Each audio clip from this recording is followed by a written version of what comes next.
So hello guys, in this video I'm going to show you how to add and edit audio track in DaVinci Resolve 18. So to do that, it's pretty simple. So as you can see right here, I already have my track and audio. So here I have my audio. So here all you have to do is go to your, of course, your timeline here in edit. So here you have your audio 1, your audio 2, and so on and so forth. So all you have to do is right click your audio 1 right here, and then all you have to do is actually add track. So here you can add tracks right here.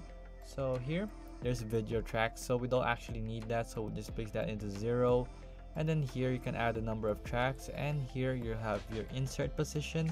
So you have below audio 2, and you can also change this to stereo or mono. So usually it's already in stereo, so all you have to do is add tracks, and there you go.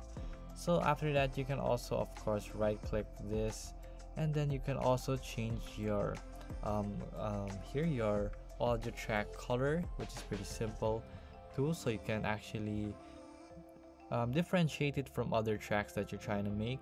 So here, there you go. So it's just that simple. So if this video was helpful, please hit the like button and don't forget to subscribe.